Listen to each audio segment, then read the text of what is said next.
The real state of Jin in history was quite an extraordinary country. From the Western Zhou period to the Spring and Autumn period, Jin was always a first-class power. Especially after entering the Spring and Autumn period, Jin instantly became a giant force in the north, dominating the region.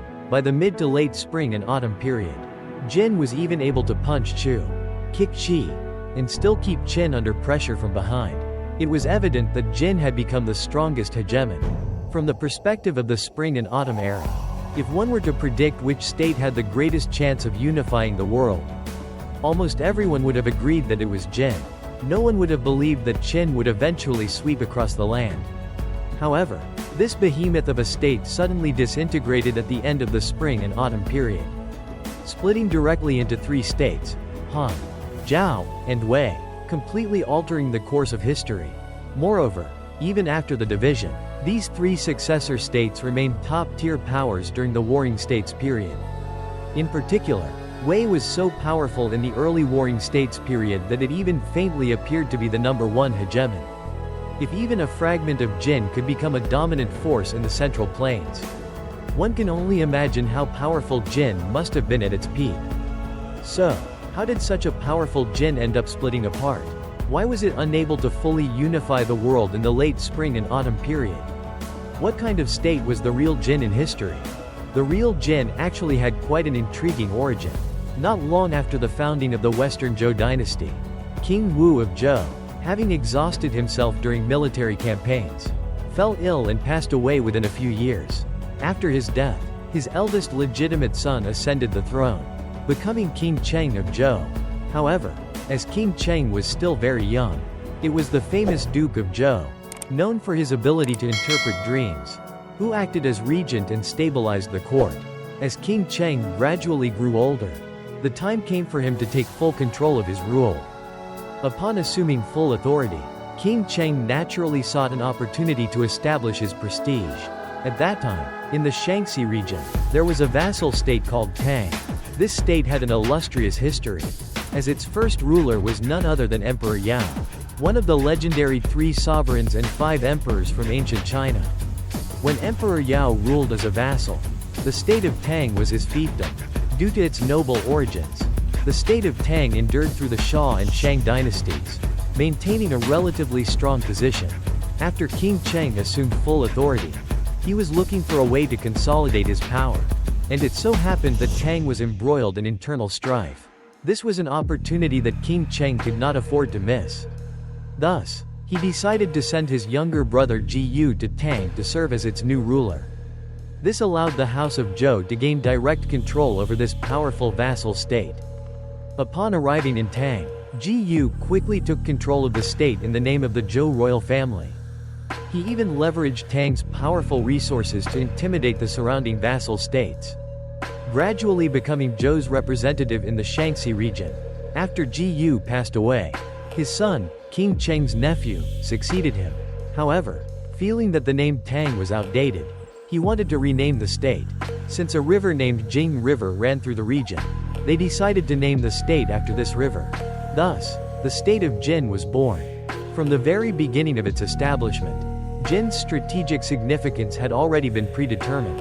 The reason King Cheng sent his younger brother there was primarily because of its geographical importance. At that time, the Zhou royal domain mainly covered the areas of Shaanxi and Henan. However, in Shaanxi, many smaller vassal states only showed nominal allegiance to the Zhou dynasty and were not truly loyal. Additionally, the surrounding areas were populated by various Rong and Di tribes, referring to the nomadic groups on the frontiers. The Rong and Di tribes constantly harassed the Zhou borderlands. Under such circumstances, the Zhou royal family naturally needed to send one of their own to guard the frontier. Thus, in the early Western Zhou period, Jin essentially acted as a representative of the Zhou royal court. At that time, since their blood ties were still close, the Zhou court trusted Jin completely. By the mid-Western Zhou period, although the blood ties between Jin and the Zhou royal family had begun to weaken, Jin remained firmly loyal, acting as the most devoted vassal of the Zhou dynasty. Due to the immense passage of time and the limited historical records that have survived, our understanding of Jin during the Western Zhou period is quite limited. After all, this era was around 700 to 800 years before Sima Qian wrote the records of the Grand Historian. When Sima Qian documented this period, the distance between his time and that of the Western Zhou was roughly equivalent to how we view the Southern Song dynasty today. Therefore, what we know about Jin in this period is primarily that it was a loyal subordinate of the Zhou royal family and that a few of its rulers have been recorded. However, detailed dates and events remain largely unknown. Only through archaeological discoveries can we occasionally find scattered clues. By the late Western Zhou period, however, the situation began to change.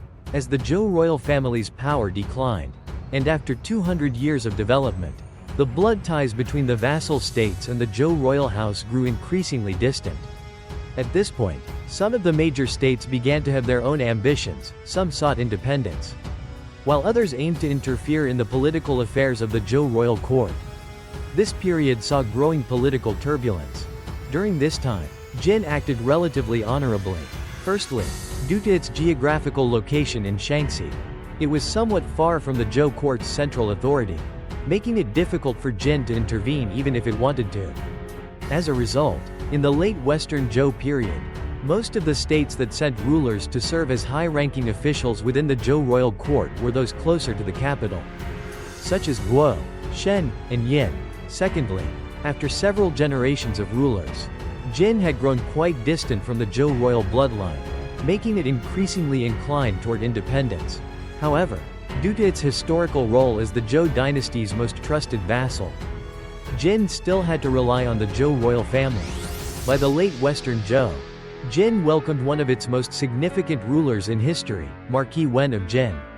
In the history of Jin, there were two rulers who bore the posthumous title, Wen, meaning cultured. One was Duke Wen of Jin, one of the 5 hegemons of the spring and autumn period, and the other was Marquis Wen of Jin, while Duke Wen is more famous due to his dominance during the spring and autumn period. Marquis Wen of Jin arguably had an even greater historical impact. Without Duke Wen, Jin might have failed to become a hegemon, but without Marquis Wen, Jin might have ceased to exist altogether. When Marquis Wen of Jin ascended the throne, the political landscape was already extremely complex. As the Zhou royal family's power continued to wane, the traditional Zhou feudal order was beginning to collapse. After the death of Marquis Wen's father, his uncle seized the throne in a coup. Fortunately, Marquis Wen was cunning enough to flee abroad in advance. 4 years later, he returned to Jin with the support of a foreign army and successfully overthrew his uncle, reclaiming his rightful position as ruler. While Jin was engulfed in internal turmoil, the Zhou royal family was also in deep trouble. At the time, the throne had passed to King Yu of Zhou, whose reign was plagued by internal conflicts, natural disasters, and political missteps. The most disastrous of these was his decision to depose his queen in favor of another, violating the fundamental principles of political stability in the Zhou dynasty. This reckless move triggered widespread outrage. In the end, the deposed queen's father, the powerful Duke of Shen, decided to take revenge. To avenge his daughter, the Duke of Shen allied with the Quanrong, a nomadic tribe, and launched an attack on the Zhou capital, Haojing. The city was ultimately breached, and King Yu of Zhou was killed, while Haojing was burned to the ground. During this crisis, Marquis Wen of Jin did not immediately intervene. He only arrived with his army after Haojing had been completely overrun. Whether this delay was due to strategic calculations or other reasons remains uncertain. However, upon his arrival, Marquis Wen first joined forces with other vassal states to drive out the Quanrong. Then, along with the other feudal lords, he helped establish a new Zhou king, restoring order to the royal court. During the process of establishing a new Zhou king, the vassal states split into 2 factions. One group supported the enthronement of King Xie of Zhou, the younger brother of King Yu of Zhou. The other faction backed King Ping of Zhou, the crown prince who had previously been deposed by King Yu himself. Marquis Wen of Jin was among those who supported King Ping. As a result, with 2 rival claimants to the Zhou throne, the Zhou royal family became divided. After being installed as king, King Ping of Zhou found that Haojing, the former capital, had been largely destroyed, and many vassal states still supported King Xie. Consequently, King Ping decided to relocate the capital directly to Luoyi, a move historically known as the Eastern Zhou migration. Throughout this migration, Marquis Wen of Jin continuously sent troops to escort King Ping, earning the king's deep gratitude. Over the next decade, Marquis Wen provided extensive support to King Ping, not only helping him fully secure the throne but also personally leading an army more than 10 years later to eliminate King Xie. With King Xia's death, the period of Zhou's dual kingship finally ended, further cementing the favor that King Ping owed to Marquis Wen. As a reward, King Ping granted Marquis Wen of Jin a significant privilege, the right to represent the Zhou royal family in Shaanxi, waging war against rebellious vassal states in the region. This authority was of immense importance to Jin. During the spring and autumn period, the Zhou royal family still wielded considerable influence, especially in its early stages. Though weakened, the Zhou dynasty still held more sway than any single powerful vassal state. Moreover, as the nominal ruler of the entire realm, the Zhou king still had strong symbolic authority. Under such circumstances, while large vassal states could annex smaller ones and seize a few cities without much trouble, any attempt at large-scale territorial expansion would likely provoke coalitions of rival states. Therefore, in the spring and autumn period, for a state to become a true power during the Warring States period, it first had to secure legitimate expansion rights. As the saying goes, a single step too slow leads to an entire journey lagging behind. Missing this opportunity would make future growth extremely difficult. Jin, under the leadership of Marquis Wen, seized this crucial moment. By the later years of Marquis Wen's reign, Jin had already risen as a dominant force in Shaanxi, becoming a regional giant. Across the entire Central Plains, only a handful of other states could match its strength. It is no exaggeration to say that Jin's later dominance was built entirely on the foundation laid by Marquis Wen. Without him, Jin might never have achieved its later power. However, before his death, Marquis Wen left behind a major crisis for Jin. Marquis Wen had a younger brother named Ji Chengxi, whom he treated exceptionally well. He gave him everything he wanted and even actively helped him rise in political stature. Over time, Ji Chengxi came to be regarded as a highly capable figure within Jin. As long as Marquis Wen was alive, this was not a problem. After all, Ji Chengxi's status and power came entirely from his brother. But once Marquis Wen passed away, the situation changed. Following his death, Marquis Wen's son, Marquis Zhao of Jin, ascended the throne. However, he neither had the reputation nor the capability to suppress his ambitious uncle. In an attempt to appease him, Marquis Zhao granted Ji Chengxi control over Kuo, the second largest city in Jin, second only to the capital. The idea was that by satisfying his uncle's ambitions, Ji Chengxi would become an ally rather than a threat. Unfortunately, the move backfired. Instead of being content, Ji Chengxi grew even more ambitious and developed a plan to seize the throne. Usurpation was not uncommon in history, but no one expected that Ji Chengxi's ambitions would plunge Jin into a 70-year-long civil war. This period is known in history as the Kuo Rebellion. The Kuo Rebellion was an incredibly complex conflict, but in simple terms, it was a struggle between two factions, the Kuo lineage, led by Ji Chengxi and his descendants, and the Yicheng lineage, which represented the ruling royal family in Jin's capital, Yicheng. For the next 70 years, these two factions engaged in numerous fierce battles over control of Jin. Initially, the Yicheng lineage held the advantage because the principle of primogeniture, which favored the eldest legitimate son, was deeply ingrained in public consciousness. The common people of Jin largely supported the rightful ruler, as did many external states and the Zhou royal family. As a result, the Kuo lineage launched multiple attacks on the ruling Yicheng lineage, but each attempt ended in failure. However, over time, the Kuo lineage shifted its strategy and began focusing on diplomatic efforts, gradually winning over factions that previously supported the ruling house. The resistance against Kuo grew weaker and weaker. In the final stages of this struggle, the Kuo faction went all out, using all its wealth and treasures to bribe the Zhou royal family and obtain their official recognition. Thus, nearly 70 years after the death of Marquis Wen of Jin, the Kuo lineage finally succeeded in eliminating the ruling Yicheng lineage. Taking full control of Jin, the leadership of the Kuo lineage passed from Ji Chengshi to his grandson, Ji Chou, who later became known as the grandfather of the legendary Duke Wen of Jin. With the Kuo rebellion finally settled, Jin ended nearly 7 decades of internal conflict. During these turbulent 70 years, significant events had unfolded across the Central Plains. Duke Zhuang of Zheng had defeated the Zhou royal family, marking the beginning of the chaotic spring and autumn period. Meanwhile, the state of Qi had begun its rise. And at this point, Duke Huan of Qi had already ascended the throne and was on his way to becoming the first hegemon. Due to its prolonged civil war, Jin had indeed missed several critical opportunities. However, thanks to the strong foundation left by Marquis Wen of Jin, the state remained a top-tier power. Looking across the realm at that time, only Qi was slightly stronger than Jin. The third-generation leader of the Kuo lineage, Ji Chou, successfully seized the Jin throne and was later known as Marquis Wu of Jin.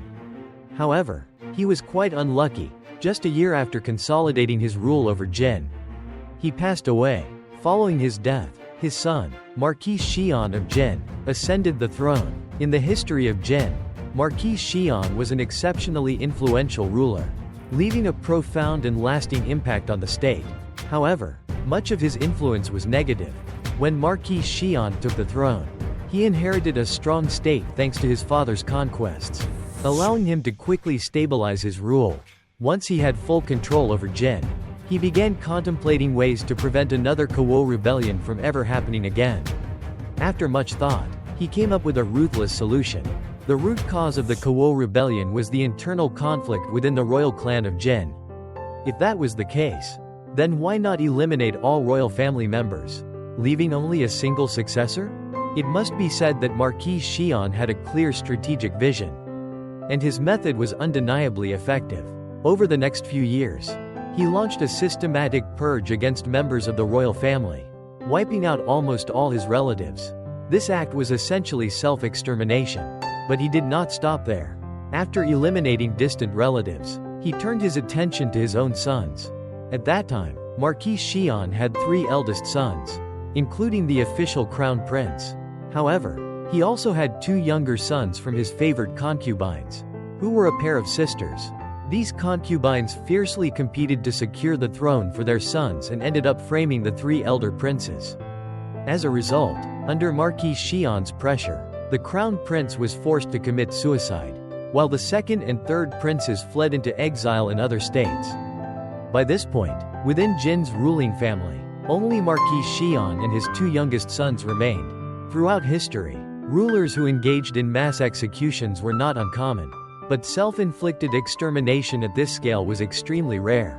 Despite his cruelty, Marquis Xian was still an effective ruler. During his 26-year reign, he led Jin through another phase of military expansion, further solidifying its power. However, no sooner had he passed away than Jin once again plunged into chaos.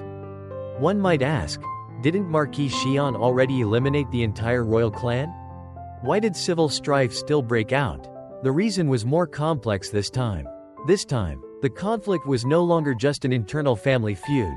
Court officials got involved, and even the distant state of Qin was dragged into the turmoil. After Marquis Xian died, his 4th son was the first to ascend the throne. However, dissatisfied ministers assassinated him. Then, the 5th son took the throne. But he, too, was killed by rebelling officials. The cycle of assassinations and power struggles continued. As a result, Jin found itself facing a succession crisis. Since Marquis Xian of Jin had previously exterminated nearly the entire royal clan, there were no immediate heirs left to take the throne. It was at this moment that someone suddenly remembered that Marquis Xian had 2 sons who had fled into exile, his 2nd and 3rd sons.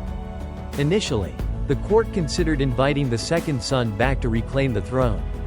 However, just as this plan was being formulated, Qin intervened. Qin's interference in Jin's internal affairs was driven by complex motivations. At that time, Qin had already consolidated control over the Guanzhong region but needed a pathway eastward into the Central Plains, which inevitably led to conflicts with Jin. Previously, Qin and Jin had fought several battles over this issue, but Qin ultimately realized it was no match for Jin. As a result, Duke Mu of Qin shifted to a diplomatic approach, seeking peaceful means to gain passage.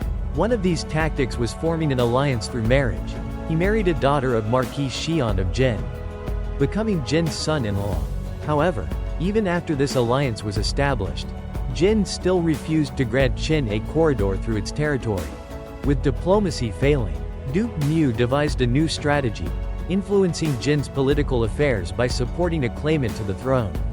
After careful deliberation, Qin decided to back the third son. With Qin's assistance, the third son successfully returned to Jin and ascended the throne. However, upon taking power, he immediately reneged on Qin's demand, refusing to grant the requested passage. For over 10 years, Qin and Jin engaged in both diplomacy and military conflicts over this issue. The situation remained unchanged when the third son's successor, who happened to be Duke Mu of Qin's son-in-law, took the throne. Despite the familial connection, he too refused to grant Qin passage. Frustrated, Qin shifted its strategy once again. This time, it turned to the second exiled prince, who had been in hiding for years. With Qin's support, he was returned to Jin and successfully seized power.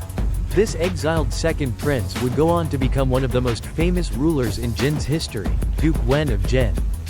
After ascending the throne, Duke Wen of Jin also refused to grant Qin passage. It was obvious that Qin's true intention was to expand eastward into the Central Plains and compete for dominance. If Jin allowed Qin access, it would ultimately weaken Jin's position. However, Duke Wen also understood that outright rejection could provoke an all-out war, which would not be beneficial for either him or Jin. At this critical moment, Duke Wen came up with a cunning plan. He reasoned, "I absolutely cannot give up my land because it was passed down from my ancestors. However, since you want a passageway, why don't we find another one elsewhere? The state of Chu, in the south, seems like a good target. If we work together and defeat Chu, you'll have an open route through their territory instead." It must be said that Duke Wen's strategy was both shrewd and manipulative. Not only did he avoid granting Qin passage through Jin, but he also tricked Qin into becoming Jin's military ally. As for why Jin wanted to attack Chu, the answer was straightforward. By this time, Duke Huan of Qi, the previous hegemon of the spring and autumn period, had passed away. Following his death, Qi fell into civil war and quickly lost its dominant position. This power vacuum led several major states to compete for hegemony. At the time, only a handful of states, Qin, Jin, Chu, and Song, were strong enough to vie for supremacy. Previously, Chu had already defeated Song and was expanding northward, bringing it into direct conflict with Jin's sphere of influence. Thus, for Jin to assert dominance, it first had to defeat Chu. As for Qin, Duke Mu found Duke Wen's proposal quite appealing and agreed to the plan. Once Qin and Jin formed an alliance, Chu stood no chance against a two-front war and was quickly forced into retreat. Its territorial influence began to shrink. After securing victory over Chu, Duke Wen of Jin convened a grand assembly of the vassal states, officially establishing his status as the second hegemon of the spring and autumn period. However, as the wars continued, Qin eventually realized something was wrong. Qin had fought hard, lost many soldiers, and yet Duke Wen of Jin was the one who emerged as the dominant hegemon. This wasn't right. Upon returning to Qin, the court recognized a new strategic problem: if Chu was permanently weakened, Jin would dominate both north and south, possibly even unifying all of China. If that happened, Qin would have no room to maneuver. Thus, beginning in the late reign of Duke Mu of Qin, Qin gradually distanced itself from Jin and instead forged an alliance with Chu, switching sides in the power struggle. This time, Qin had learned its lesson. Although it allied with Chu, it was not going to be used as a pawn. Meanwhile, Jin firmly blocked Qin's path eastward, which led to Qin's diminishing role in the mid to late spring and autumn period. While Qin remained a powerful state, its influence in the power struggles of the era significantly weakened.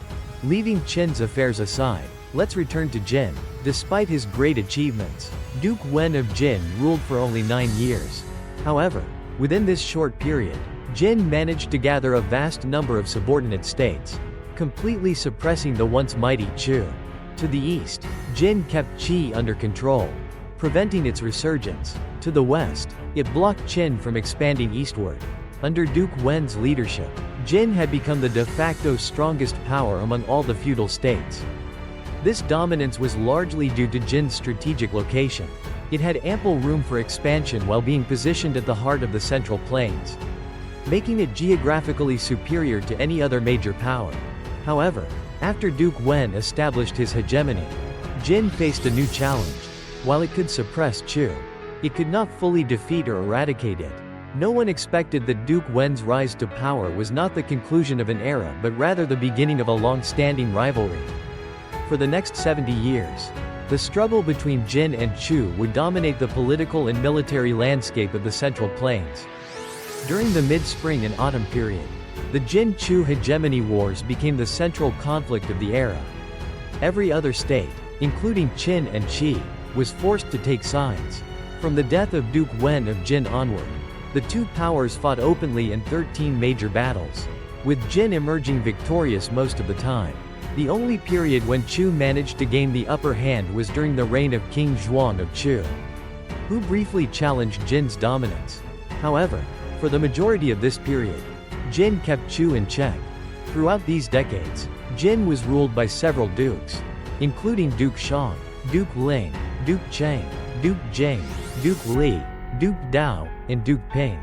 While none of them matched the fame of Duke Wen, they successfully continued his legacy, maintaining Jin's dominance over Chu, Qin, and Qi. The only real exception to Jin's hegemony was King Zhuang of Chu, who temporarily reversed the balance of power.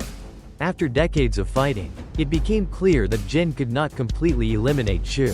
The main reason was Chu's vast territory and strong economic base, which allowed it to recover quickly after defeats. Additionally, Qin and Qi acted as spoilers, constantly interfering and preventing Jin from delivering a decisive blow. Eventually, after decades of exhausting warfare, Jin also grew weary of the conflict. By 546 BCE, under the mediation of Song, Jin and Chu signed a peace treaty, effectively dividing the hegemony between them. Except for Qin and Qi, all other states were required to pay tribute to either Jin or Chu. The main reason Jin agreed to this treaty was war fatigue. After fighting for decades, it could no longer sustain endless campaigns. However, there were also two additional strategic considerations. First, Jin had supported the rise of the state of Wu, which lay to the east of Chu. With Wu gaining power, Jin wanted to observe how it would clash with Chu, hoping that Chu would weaken itself through prolonged conflict. Jin planned to strike at Chu later when it was vulnerable. The second reason was internal power struggles within Jin. By this time, the aristocratic clans had gained significant influence, gradually sidelining the ruling duke and engaging in intense political infighting. The roots of this internal strife dated back to the reign of Duke Wen of Jin. When he took the throne, he realized that his own family had been massacred by his father, leaving him without direct kin to rely on. As a result, Duke Wen had to depend on the loyal followers who had accompanied him during his years in exile. Among them, the most famous was Jia Zitui, who had once cut flesh from his own leg to feed Duke Wen when they were starving. After Duke Wen became ruler, however, Jia Zitui refused to take any official position. Later, in honor of Jia Zitui, the Qingming festival was established. In reality, there were many others who had followed Duke Wen during his exile, and their loyalty was no less than that of Jia Zitui. Naturally, once Duke Wen ascended the throne, he rewarded and elevated these individuals into positions of power. The problem, however, was that while these loyal officials had been devoted to Duke Wen of Jin, there was no guarantee that their descendants would remain loyal to Duke Wen's successors. But Duke Wen did not think that far ahead during his reign. In fact, he even believed that his father's massacre of their own family had been justified. Thus, starting from Duke Wen's era, Jin developed a new tradition: only the heir apparent would remain in Jin, while all other royal sons would be exiled to other states. This policy ensured that Jin would never again suffer from a Kuo rebellion-style coup. However, it also led to the isolation of the ruling family, with the throne passing down through a single direct line. Since Jin's dukes had no close relatives to rely on, the aristocratic clans, Shi Da Fu, gradually filled the power vacuum. After Duke Wen's death, the once loyal followers who had helped him rise to power began to consolidate their influence and establish powerful clan-based aristocratic families. Over time, these families grew in strength, dominating Jin's political system. During Duke Wen's reign, he had created 6 high-ranking government positions, known as the Six Ministers, Lu Cheng, Six Cheng. Only those who held these positions were considered top officials in Jin. Many of Duke Wen's former followers were later appointed as Six Ministers, and their families became known as the Six Ministerial Clans, Lu Cheng Shi Jia. Originally, there were 11 such aristocratic families in Jin, including the Hu clan, Xian clan, Yu clan, Shu clan, Luan clan, Fan clan, Zhongxing clan, Ji clan, Han clan, Zhao clan, and Wei clan. Naturally, their increasing power posed a threat to the authority of the Jin dukes. However, later rulers of Jin were not naive. They adopted a divide-and-rule strategy. Whenever one of these clans grew too powerful, the duke would ally with the other families to suppress and eliminate it. By the time Jin and Chu signed their peace treaty, some of the most prominent aristocratic families, Hu, Xian, Yu, and Luan, had already been purged. Only 6 major clans remained. At this point, the Fan and Zhongxing clans were the dominant forces within Jin's political structure. The Fan clan, in particular, was nearly uncontested in power. While Jin's internal power struggle continued, external affairs were also undergoing major shifts. Wu, a state supported by Jin, continued to launch attacks against Chu, significantly weakening it. Later, Wu recruited the legendary military strategist Sun Wu, Sun Tzu, whose expertise allowed Wu to challenge Chu in direct warfare. By 506 BCE, 40 years after the Jin-Chu peace treaty, Chu had declined to a dangerously weak state. Sensing an opportunity, Jin suddenly tore up the treaty, rallying 18 vassal states to attack Chu. Interestingly, the representative who led Jin's diplomatic efforts was not the duke, but rather the Fan clan, highlighting their overwhelming influence at the time. When Jin, alongside its allies, launched its campaign against Chu, Chu was swiftly driven into retreat. However, due to disputes over the division of spoils, internal rivalries erupted among the 6 ministerial clans, weakening Jin's unity. As a result, while Jin managed to deplete Chu's military strength, it failed to secure any lasting territorial gains. Instead, it was Wu that emerged as the greatest beneficiary of the conflict. Just 2 months after Jin withdrew its troops, Wu, led by Sun Wu, Sun Tzu, launched a devastating campaign against Chu, advancing all the way to Chu's capital and nearly wiping the state out. Chu was only saved when Yu launched a surprise attack on Wu's homeland, forcing Wu to withdraw. Additionally, Qin dispatched reinforcements to aid Chu, allowing it to barely recover. However, despite surviving the invasion, Chu was permanently weakened and spent the remainder of the spring and autumn period in a state of recovery. Meanwhile, Jin found itself in an unusual position, with Chu severely weakened, Qin stagnating in the west, Qi experiencing internal aristocratic struggles, and Wu and Yu locked in mutual conflict. Jin faced no external threats. However, with the disappearance of foreign pressure, Jin's internal power struggle intensified. The Fan clan, having gained significant power from the recent wars, sought to completely seize control of Jin's government, but before they could succeed, they were ambushed and destroyed by an alliance of the Jin Duke and the Han, Zhao, and Wei clans. After this, the Fan and Zhongxing clans were forced to withdraw from Jin. However, the Fan clan did not completely decline. Several hundred years later, their descendants changed their surname to Lu, and one of them gave birth to a child named Lu Bang, who ultimately founded the Han dynasty. Meanwhile, with the Fan and Zhongxing clans gone, Jin was left with only 4 remaining aristocratic families: Ji, Han, Zhao, and Wei. Among them, the Ji clan was the most powerful. Over the next 30 years, the Ji clan continued to expand, becoming the dominant force within Jin. During this same period, the power struggle between Wu and Yu finally reached its conclusion. with King Gujian of Yu emerging as the final victor. However, since Yu was located in the southeastern region, its influence on Jin was relatively minimal.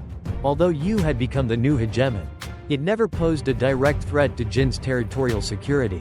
With no external threats, Jin's remaining 4 major clans continued their internal struggles. The Ji clan made the first move. The head of the Ji clan proposed that each family should surrender some of their land to strengthen the Jin duke, allowing the ruling dynasty to regain power. In reality, however, since the Ji clan's leader also served as Jin's chief minister, these lands were effectively transferred under Ji's control. Under growing pressure, the Han and Wei clans reluctantly complied and handed over land. However, the Zhao clan refused outright. This led the Ji clan, in alliance with Han and Wei, to launch an attack on Zhao. The siege of Zhao lasted for a year. However, Zhao successfully convinced the Han and Wei clans that if Ji grew too strong, they would eventually be targeted as well. Realizing that, if the lips perish, the teeth will be cold, the Han and Wei clans suddenly switched sides. Instead of attacking Zhao, they turned against Ji, launching a combined assault. Under the joint attack of the 3 allied clans, the Ji clan was completely wiped out. With Ji gone, the Han, Zhao, and Wei families took full control of Jin's political power. However, none of the 3 families could eliminate the others, leading to a deadlock. Eventually, they decided to end their power struggle entirely by dividing Jin among themselves. Over the next 50 years, the 3 families gradually partitioned Jin's entire territory. Half a century later, they even forced the Zhou royal court to officially recognize them as independent feudal states.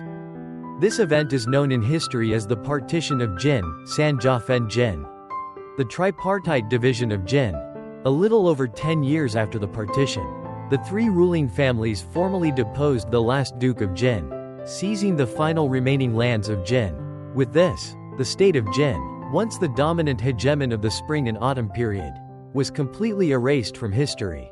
This is the true historical fate of Jin.